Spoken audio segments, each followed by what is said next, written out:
Assalamualaikum warahmatullahi wabarakatuh. Selamat pagi anak-anak hebat. Kelas 4, sekarang kita akan belajar tentang tema 1, subtema 3, yaitu bersyukur dalam keberagaman.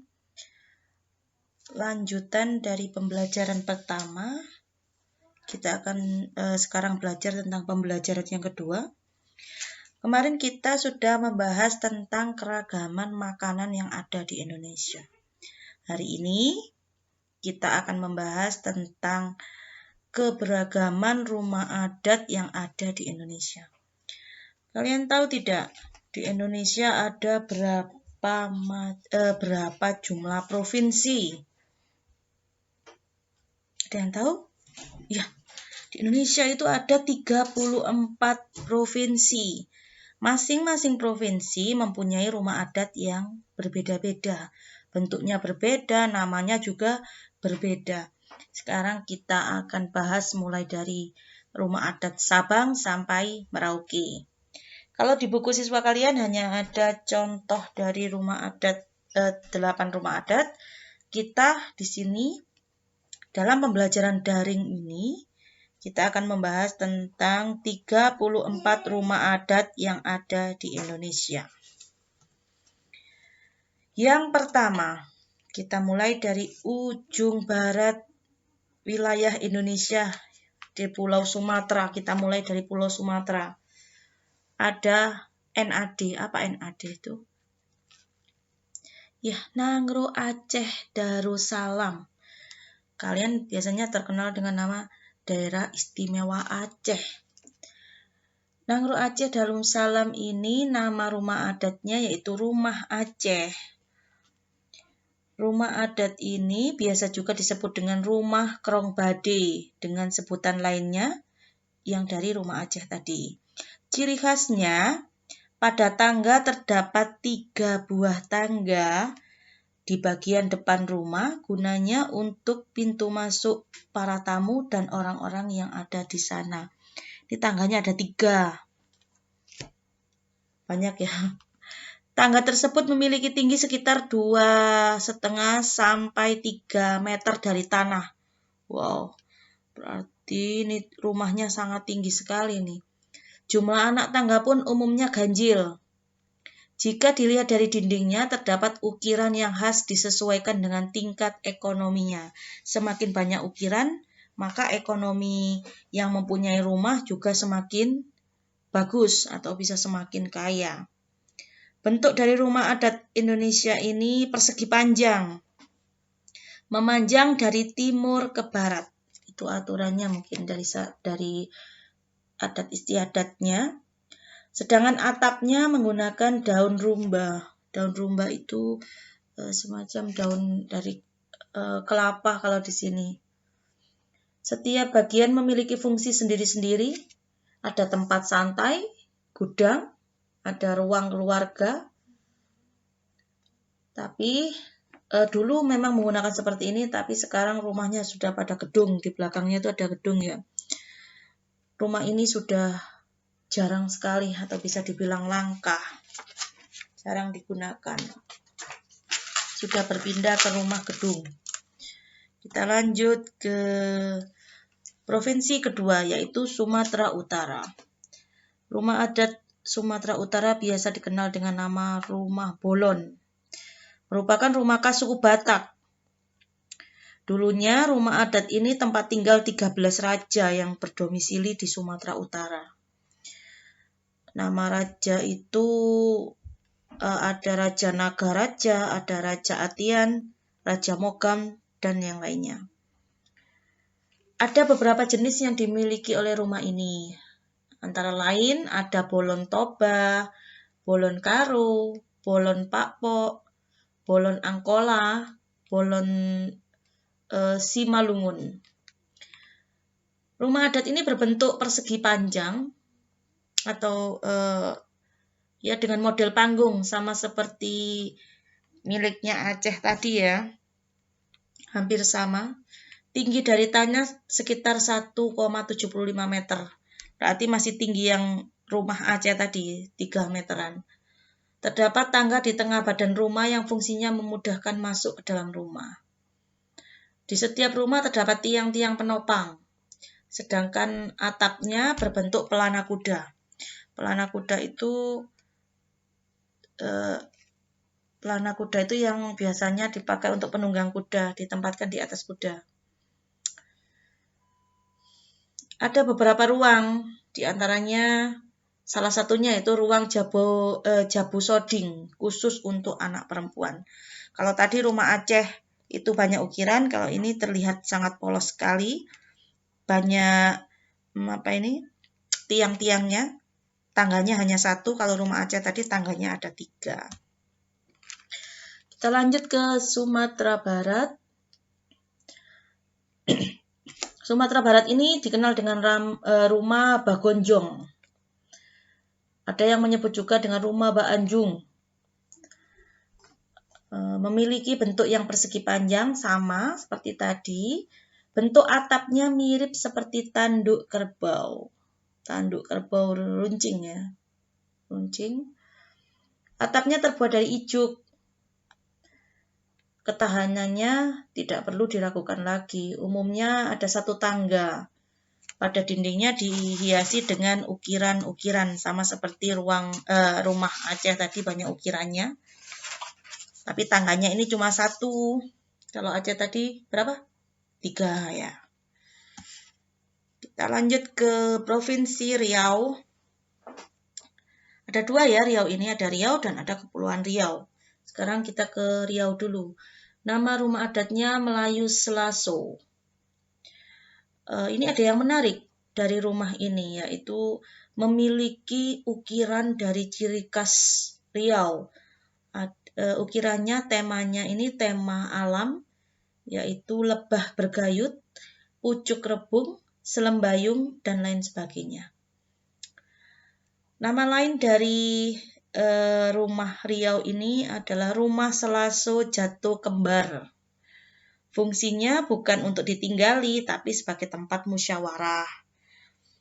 Orang-orang di sekitarnya itu biasa menyebutnya dengan Balai Selaso Jatuh. Hanya untuk rapat ini ya. Ada beberapa ruangan. Ada ruangan besar yang fungsinya untuk tidur, anjungan, ada dapurnya juga. Bentuknya sama seperti bentuk rumah di Sumatera, umumnya persegi panjang. Memiliki bangunan yang lebih rendah daripada ruang tengahnya. Jadi di sisi ruang tengah ini ruang tengah lebih tinggi, dan ini ruang sampingnya lebih rendah. Makanya itu disebut dengan rumah Selaso Jatuh Kembar. Berarti yang satu jatuh ke bawah, yang tengah masih ada di atas. Kemudian yang kelima, Kepulauan Riau. Kepulauan Riau ini namanya hampir sama dengan tadi, dengan Riau juga. Rumah adat Selaso Jatuh Kembar juga. Fungsinya sama, bukan untuk tempat tinggal, tapi hanya untuk musyawarah. Ada beberapa macam nama lain. Ada yang menyebutnya Balai Rungsari, ada yang menyebutnya Balai Kerapatan, Balai Pengobatan, dan lain-lain. Ruangannya juga ada di dalamnya, yaitu ruang tidur, anjungan, dan ruang bersilah. Ruang semedi sepertinya ya. Kita lanjut ke Jambi. Rumah adat Jambi dikenal dengan nama Rumah Panggung Jambi, atau biasa juga disebut dengan Kajang Leko. Rumah ini terbuat dari kayu, ada 8 ruangan. Ruangan pertama disebut jogan. Yang depan ini jogan, fungsinya untuk tempat beristirahat dan tempat menyimpan air. Ruang kedua adalah serambi depan, khusus untuk tamu laki-laki. Ruang ketiga untuk tempat tidur anak laki-laki. Ruang selanjutnya yaitu amben melintang, fungsinya untuk kamar pengantin. Dan berikutnya lagi serambi belakang untuk tempat tidur anak perempuan yang belum menikah. Dan selanjutnya yaitu ruang berikutnya, ruang untuk menerima tamu perempuan. Dan ruang yang setelah itu ruang garang untuk penyimpanan air juga. Dan yang terakhir yaitu dapur untuk memasak. Banyak sekali ruangannya. Tadi ada berapa ruangannya tadi? Ada 8. Berikutnya ke-7. Wah, masih 7 ini ya. Ada 34 rumah. Sumatera Selatan. Provinsi Sumatera Selatan ini rumahnya dikenal dengan nama rumah limas karena bentuknya seperti limas. Ada tingkatan bangunannya. Filosofinya yaitu bengkilas, dari namanya bengkilas. Biasanya kalau untuk tamu yang datang diminta singgah di teras dulu, di ruangan atas. Teras di ruangan atas. Terdapat 5 ruangan. Warga setempat menyebutnya dengan kekijing.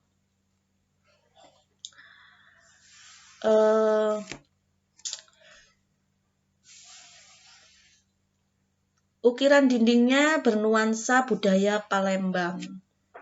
Memiliki simbol-simbol tertentu. Ada simbolnya tentang 5 jenjang kehidupan manusia. Ada jenjang usia, bakat, jenis, pangkat, dan martabat.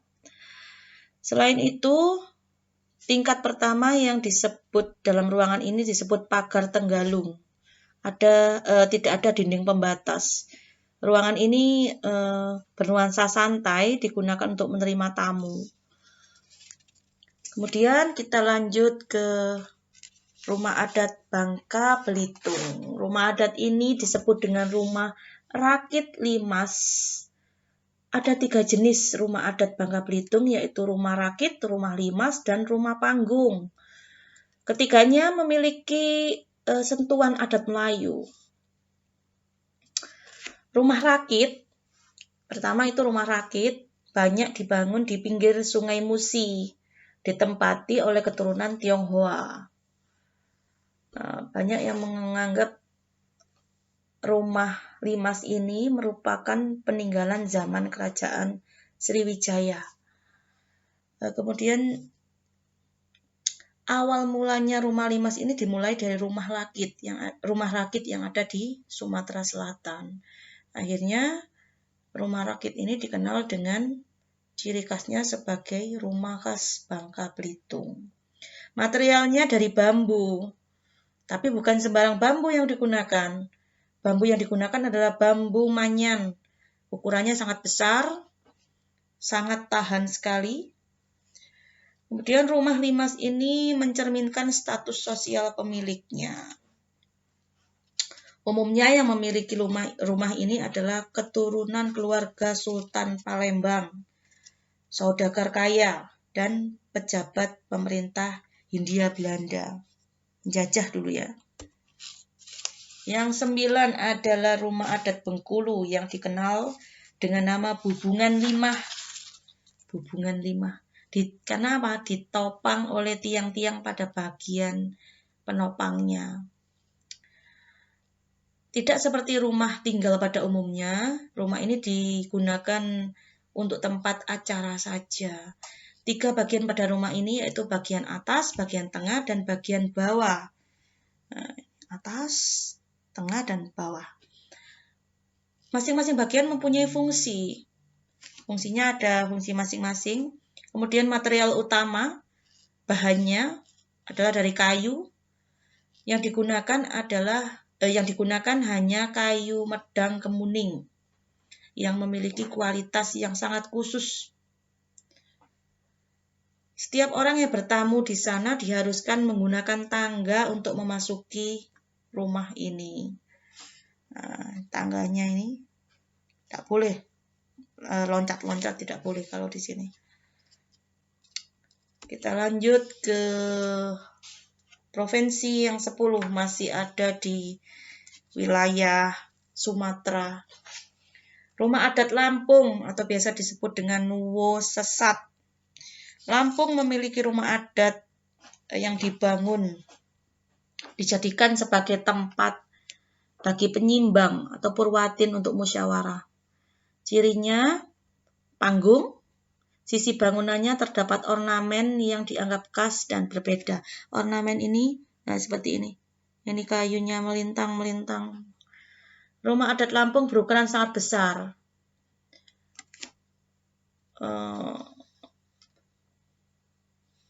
Kalau sekarang ya ada rumah adat Lampung, tapi ukurannya cenderung lebih kecil, bisa disebut dengan rumah adat mini. Kita lanjut ke Pulau Jawa, karena Sumatera sudah habis, kita ke Pulau Jawa, kita mulai dari DKI Jakarta. Apa itu DKI? Bukan Dono Kasino Indro ya, tapi daerah khusus ibu kota Jakarta. Ya. Rumah adat ibu kota Jakarta memiliki ciri khas, yaitu pada atapnya memiliki bentuk yang menyerupai pelana berlipat. Pelana berlipat. Susun.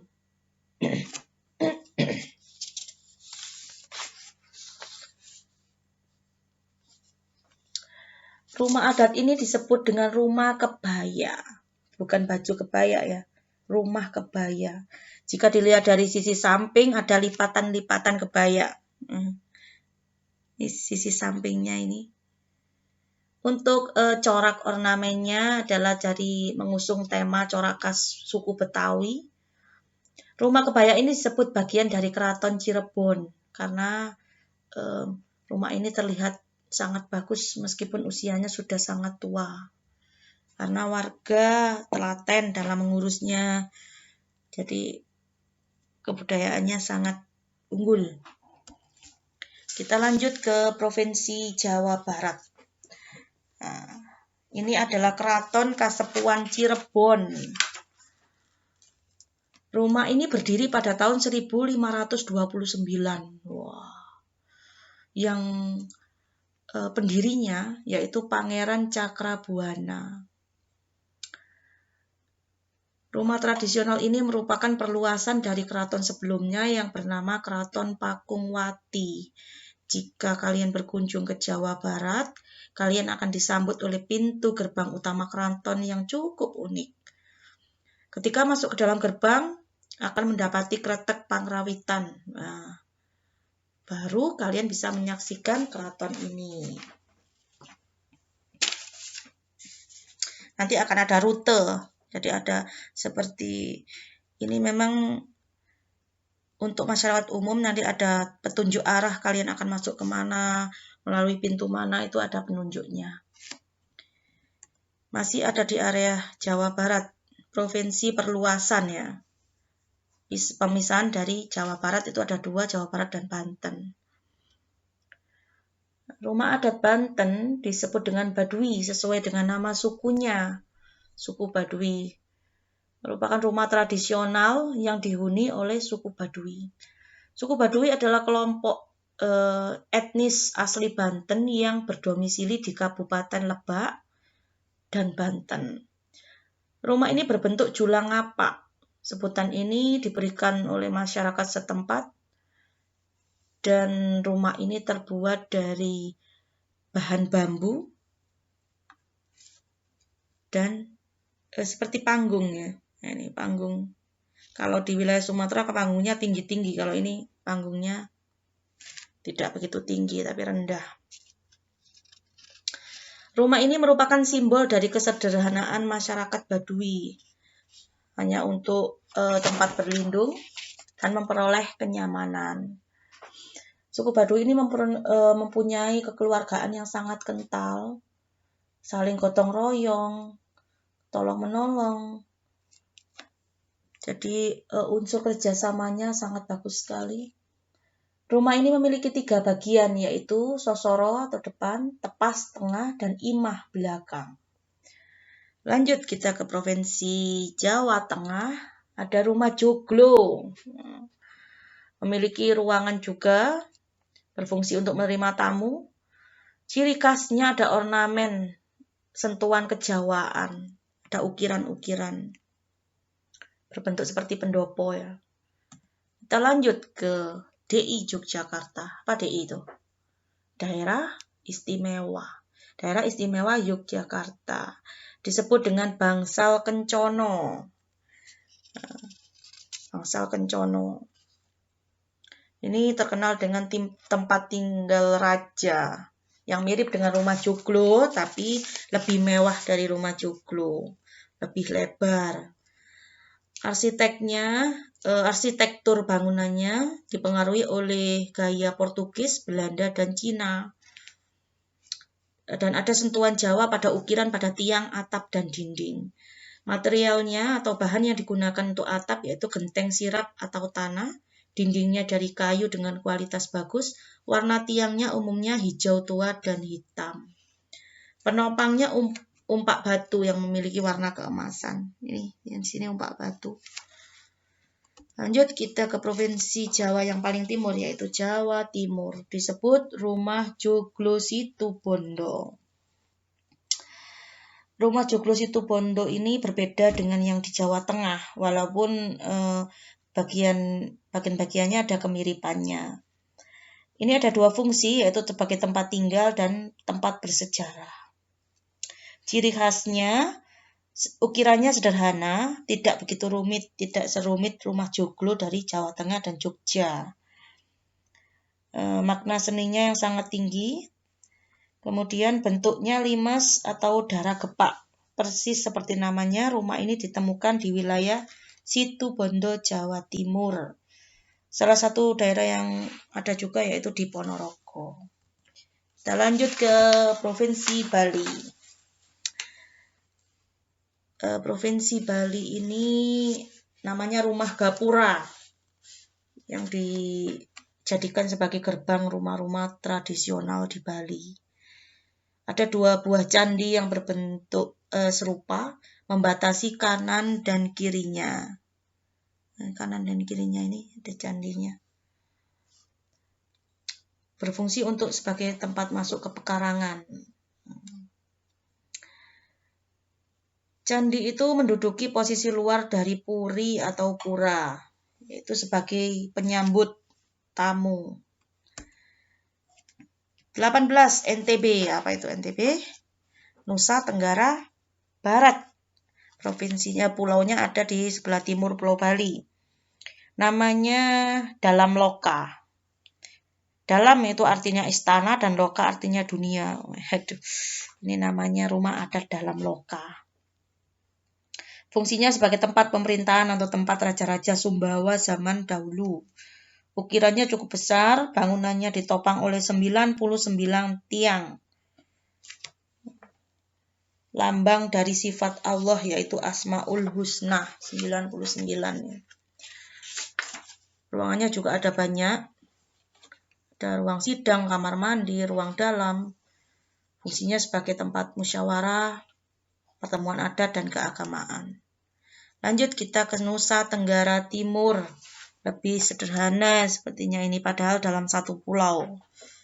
Tidak mirip sama sekali ya. Lain dengan Jawa dan Sumatera mirip-mirip. Kalau Nusa Tenggara Timur dan Nusa Tenggara Barat tidak mirip. Nusa Tenggara Timur nama rumah adatnya Musalaki. Didirikan untuk tempat tinggal kepala suku. Suku yang dimaksud itu umumnya suku Endelio yang merupakan pemilik aslinya. Rumah ini merupakan lambang Provinsi Nusa Tenggara Timur, biasanya untuk kegiatan musyawarah dan ritual adat. Rumah ini memiliki arsitektur yang dibedakan menjadi atas dan bawah. Ada struktur wisu dan atap, sedangkan bagian bawah pondasi kulewa dan maga. Kita lanjut ke provinsi ke-20 yaitu Kalimantan Barat. Rumah adatnya dikenal dengan rumah panjang karena memanjang. Ciri khasnya yaitu pada corak dan arsitekturnya. Bangunannya mengambil tema dari suku Dayak. Desainnya itu ya. Suku Dayak. Panjang sekali ini tempat musyawarah. 21. Kalimantan Tengah. Rumahnya disebut rumah betang. Dihuni oleh masyarakat suku Dayak. Pusatnya ada di hulu sungai sehingga bisa mengetahui perkampungan secara langsung. Panjang bangunannya berkisar 30 sampai 150 meter. Panjang sekali. Lebarnya mencapai 3 sampai 5 meter. Biasanya dihuni 100 sampai 150 jiwa. Wah, satu RT masuk ya di situ. Mengapa ya rumah itu disebut dengan rumah suku? Karena sekian jiwa pemimpinnya yang menghuni tempat itu, banyak sekali pemimpin-pemimpin dan keturunannya yang ada di situ. Kemudian dalam pembangunannya, suku Dayak biasanya memiliki persyaratan khusus untuk membangun rumah. Pertama, hulu harus searah dengan matahari terbit, hilirnya mengarah ke matahari terbenam. Itu simbol untuk kerja keras dalam pertahanan hidup. Beberapa nilai yang dikembangkan oleh suku Dayak. Provinsi ke-22 adalah Kalimantan Selatan, dikenal dengan nama Rumah Baanjung. Rumah Baanjung ini khasnya suku Banjar, sangat populer sekali di sana. Modelnya hampir mirip dengan rumah Bapang atau rumah tradisional Betawi ya. Rumah apa namanya itu? Kabaya. Bedanya bumbungannya dibuat dengan gaya panggung, ada anjungan pada kanan dan kiri. Kalau panggungnya mirip dengan rumah di Sumatera. Ciri dari rumah ini pertama atapnya berbentuk sindang langit tanpa disertai plafon, tidak ada plafonnya. Kedua, tangga naik berjumlah ganjil, seperti di rumah Aceh ya ganjil. Pemedangnya yaitu terdapat lapangan yang mengelilingi kandang rasi berukir. Kita beralih ke provinsi 23 yaitu Kalimantan Timur, disebut dengan rumah Lamin. Ini adalah rumah Lamin, ukirannya sangat banyak sekali. Ini merupakan rumah identitas dari suku Dayak juga, panjangnya mencapai 300 meter, lebarnya 15 meter dan tinggi 3 meter. Wah, lebih panjang daripada rumah panjang ya. Lebih panjang lagi nih. Ukirannya cukup besar, mampu menampung 12 hingga 30 keluarga yang jumlahnya bisa mencapai 100 jiwa. Ciri khasnya bisa langsung dikenali dengan ukiran-ukiran ini. Gambar-gambarnya, gambar yang mencerminkan suku Dayak. Kemudian warna khasnya yaitu kuning dan hitam. Kuning memiliki kewibawaan katanya. Kemudian selanjutnya provinsi ke-24 adalah Kalimantan Timur. Rumahnya dikenal dengan rumah Balaoy. Desainnya unik, terinspirasi dari rumah tradisional suku Tidung. Ciri khasnya pada arsitekturnya, rumahnya dianggap lebih bagus dan indah dibanding dengan rumah lain yang ada di Kalimantan. Memang lebih bagus, hampir mirip dengan gaya-gaya Belanda. 25 Sulawesi Utara. Beralih ke Pulau Sulawesi, ada rumah pewaris namanya. Rumah pewaris ini yaitu dibangun oleh suku asli, yaitu suku Minahasa. Ciri khasnya dari bentuknya panggung, ada 2 tangga pada bagian depan rumah. Tangganya ada 2. Kalau di Aceh tadi 3 ya. Materialnya atau bahannya untuk membangun rumah yaitu kayu yang bagus dan tahan lama. Atapnya limas, menjunjung ke atas, dengan bagian atas terdapat ukiran yang unik. Ini ukirannya.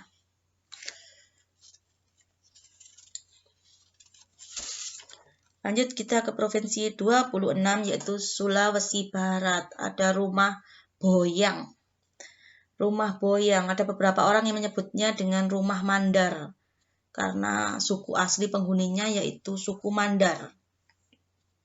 Bagian sisi depan dan belakang memiliki tangga yang ganjil, sama seperti rumah di Sumatera ya, ganjil. Ada ukiran motif yang ciri khas dari suku Mandar. Atapnya terbuat dari daun rumbia. Fungsinya untuk tempat tinggal. Ada beberapa ruangan yaitu ruang semboyang, tangyang boyang, bui boyang, dan pauku. Dan ruang samboyang untuk menerima tamu. Lanjut kita ke provinsi 27 yaitu Sulawesi Tengah. Disebut dengan rumah Tambi. ciri khusus dari suku Lore dan suku Kali.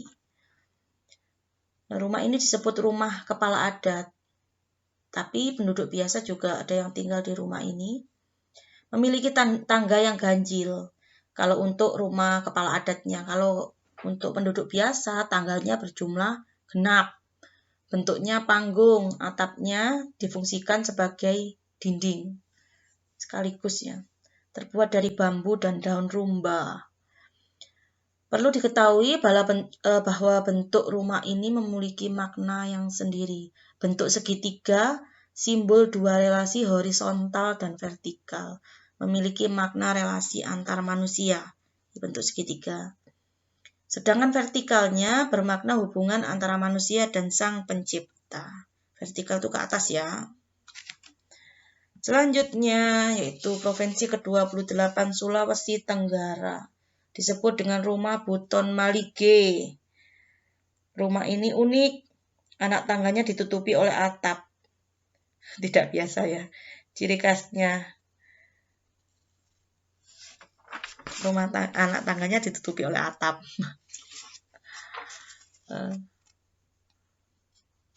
Ada 4 lantai dalam rumah ini. 4 lantai itu menggunakan teknik konstruksi kayu, menggunakan pasak dan paku. Selanjutnya 29 ada Sulawesi Selatan. Rumah ini disebut dengan rumah tongkonan. Atapnya sangat unik, berbentuk seperti perahu tongkan. Makanya disebut dengan rumah tongkonan. Rumah ini terbuat dari kayu. Pada bagian depan terdapat hiasan tanduk kerbau. Sama seperti ciri khas Sumatera, tanduk kerbau. Provinsi ke-30 yaitu Gorontalo, ada rumah Dulo Hupa. Rumah Dulo Hupa, sulit sekali namanya. Rumah ini kalau dilihat sekilas seperti rumah gaya modern dan klasik. Rumah ini berdiri kokoh dengan susunan tiang-tiang yang tertata rapi. Ya, tiangnya ini seperti rumah modern. Provinsi ke-31 yaitu Maluku. Disebut dengan rumah Baileo. Rumah Baileo ini memiliki simbol kemajemukan agama yang ada di Maluku. Atapnya terbuat dari rumbai dan bambu yang ditata rapi. Panggung juga dengan atap yang hampir memenuhi atap yang bawah. Atapnya jadi besar. Memiliki ukuran cukup besar, fungsinya bukan sebagai tempat tinggal, tapi hanya untuk musyawarah dan penyimpanan benda pusaka. Ke-32 yaitu Papua Barat atau disebut dengan rumah adat Mot Aki Aksa. Mot Aki Aksa. Suku yang tinggal di rumah ini yaitu suku Arfak. Lokasinya berada di Manokwari. Keunikannya ada penyangga-penyangga berbentuk panggung. Ini seperti bambu-bambu ini, banyak sekali penyangganya. Orang-orang biasa menyebutnya dengan rumah kaki seribu. Bahannya terbuat dari pohon-pohon yang berada di alam sekitar, cocok untuk lingkungan Papua yang dataran tinggi dan temperatur suhu yang rendah. Terakhir kita ke Papua. Rumah adat Papua ini disebut Honai. Oh maaf, bukan terakhir ya, 33 kurang satu lagi. Rumah Honai. Rumah Honai ini ada seperti halnya di Papua Barat. Rumah ini disebut peninggalan nenek moyang. Rumah ini sudah tidak ada, barangkali sudah tidak terawat lagi. Atapnya dari daun rumbai dan kayu saja. Tidak ada ornamen khusus atau ukiran-ukiran. Yang terakhir ada Maluku Utara. Disebut dengan rumah Sasadu. Tipenya panggung. Hampir mirip dengan rumah di Jawa Tengah, juga rumah di Sumatera ini. Keunikan jumlah pintunya ada 6 pintu. Fungsinya juga beda-beda. 2 pintu digunakan untuk kaum laki-laki, 2 pintu khusus untuk kaum perempuan, Dan sisa 2 pintu lagi untuk para tamu. Nah, rumah ini merupakan rumah adat di Indonesia dengan pintu yang paling banyak. Wah, pintunya sampai ada 6 pintu. Nah, kita sudah selesai dengan 34 macam rumah adat yang ada di Indonesia. Sangat lengkap sekali. Kalian bisa mengulang video jika kalian masih belum paham. Bu Guru hanya mengingatkan, pembelajaran yang lalu tentang tarian juga ada hubungannya dengan rumah adat. Tapi, untuk gerak dasar tarian, gerak unsur pokoknya itu ada tenaga, ruang, dan waktu. Kita akan belajar ke pembelajaran berikutnya dengan unsur pokok ini. Tapi akan Bu Guru cantumkan pada pembelajaran ini, supaya kalian bisa mengingat di pembelajaran berikutnya. Unsur pokok tari yaitu tenaga, ruang, dan waktu. Tenaga dalam gerakannya, ruangnya itu besar apa kecil, dan waktu tariannya. Ketiga ini memiliki kaitan yang khas. Contohnya misalnya tenaga untuk kekuatan mendorong terjadinya gerak. Menggeleng membutuhkan tenaga yang lemah. Kemudian ada lambaian tangan juga lemah. Ruang, yaitu untuk tempat bergerak, misalnya untuk panggung terbuka apa panggung tertutup. Kalau untuk tarian berkelompok akan lebih baik jika menggunakan panggung terbuka. Kalau panggung tertutup, ruang kecil bisa dipakai untuk tarian individu dan tarian berpasangan. Waktu adalah tempo yang diperlukan penari untuk melakukan gerakan. Jadi, waktu ini tergantung dari cepat lambatnya penari dalam melakukan gerakan. Panjang pendeknya ketukan ritme, dan lamanya durasi untuk gerakan. Ada lagi unsur tarian yaitu wiraga, wirasa, dan wirama. Nah, apa itu wiraga ya? Wiraga itu adalah ketetapan gerak, menggeleng, kemudian melambai, kemudian wirasa, penjiwaan atau ekspresi, dan wirama yaitu irama dan gerak yang sesuai. Itu adalah sedikit pengetahuan tentang tari yang akan kita bahas pada pembelajaran berikutnya. Untuk tugas, anak-anak, tugasnya Bu Guru minta kalian menyebutkan nama-nama rumah adat beserta provinsinya. Kalian beri kolom ya, nomor, nama provinsi, nama rumah adat, kemudian terbuat dari apa rumah tersebut. Bu Guru tunggu tugasnya, kalian tulis di buku tulis, kalian buat kolom, atau bisa juga dipakai urean ke bawah, nama provinsi, nama rumah adat, dan pembuatannya terbuat dari apa. Ya, tugasnya difoto kemudian dikirim lewat WA. Terima kasih atas perhatiannya. Silakan diulangi lagi videonya jika kalian masih belum hafal akan nama-nama rumah adat yang ada di Indonesia.